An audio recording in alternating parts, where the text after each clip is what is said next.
Hello, welcome to my space station. Today, let's explore a slightly different topic. Let's step away from space and into the slight realms of computer science. Today, we'll learn about Moore's Law.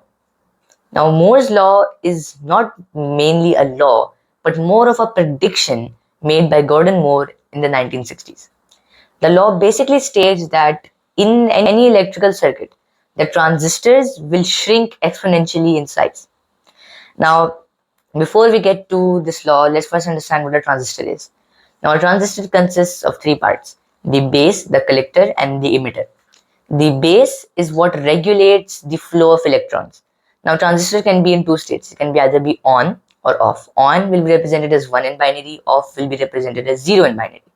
So, the collector will receive the electrons coming from the circuit, and the base will and if the base is being given a positive electric charge, the semiconductor which is present in between of the transistor will activate, and that will prevent the electrons from flowing through, leaving the transistor in a zero state. If the current is not flowing in, the semiconductor won't stop the electrons from flowing, and they will flow to the other side, out to the emitter, where they'll be emitted to the rest of the circuit, and the transistor will be registered as a 1. This is basically how transistors work, and they're present in almost all of the circuits. Every single electrical appliance has a transistor.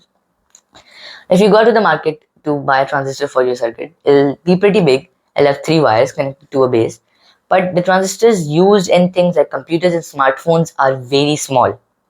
Now, the Moore's law predicted that the transistors would become smaller and smaller and smaller when they would eventually reach the size of only a few atoms. Now, the reason we call this prediction a law is because it's true. It came true. The transistors have shrunk very fast, very quickly, and around nowadays it's like 5 nanometers in size. And some different scientific organizations have made it to even 2 nanometers in size. But the thing is that as the transistors become smaller and smaller, a problem arises. That's where Moore's law breaks down. So let me just give you small basics of how transistor even works in a second. There are different logic gates that are used in computers, which are defined by Boolean algebra. The four main functions are AND, NOR, AND NOT, OR, and XOR. These functions output different values depending on the electrical current, either 1 or 0, that has been input inside them. And a lot of these combined make up your devices, right? So the transistors in, let's say, a normal CPU, there are around millions to billions of them inside one CPU. It's a tiny thing. So you may be wondering how can all of these transistors even be stored in it. That's because they're very small. That's why the manufacturing takes lots of months. They have to be manufactured with very precision, right? So the problem that arises is that if the transistor goes below 1 nanometer of size, when it reaches the atomic level, the electrons will not be stopped by the semiconductor. Now, how we have gotten down to the 2 nanometers is that we have used some very high powerful versions of silicon that prevent the electrons from flowing. But when we reach the limit when we're at the atomic level. See, there's a thing in the quantum world. Quantum refers to very, very small size of the atomic world. Things do not happen as they seem. When you have radioactive isotopes, they may decay anytime. You don't know. Let's say they came into existence. They might decay in a millisecond. They might decay in a few hours. They might decay in a few minutes. You can never tell, right?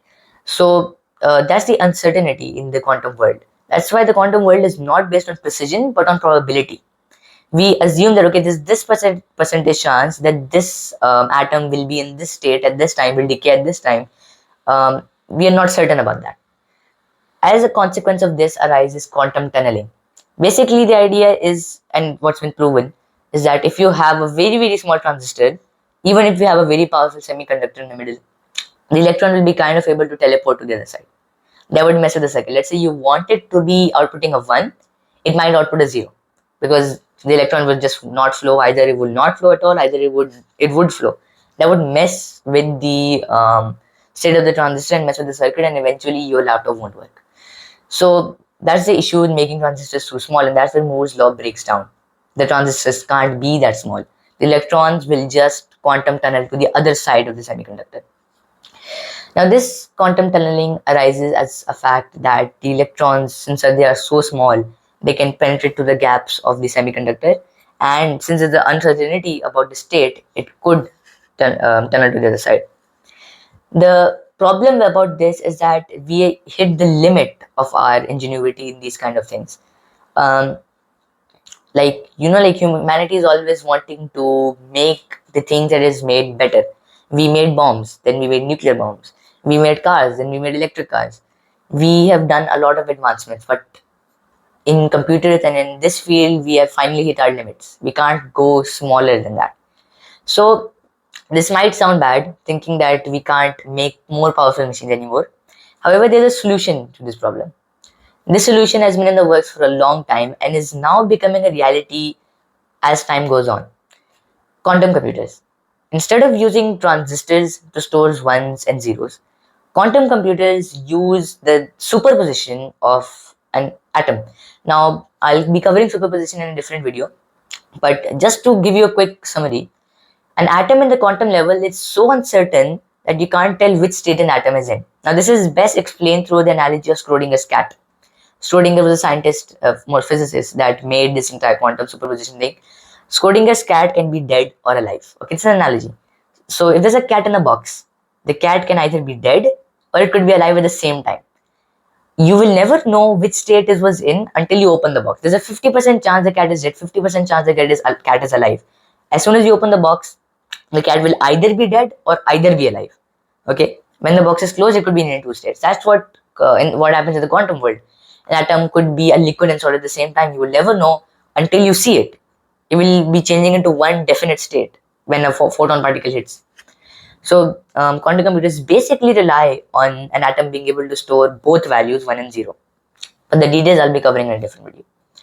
So I hope you found this video very interesting about Moore's law, about how it influences our world and how it caused the amazing quantum computers which are slowly ever becoming a reality to be established. And quantum computers, they'll be one of the fastest machines that humanity has ever created. So hope you enjoyed the video and see you all next time. Bye bye.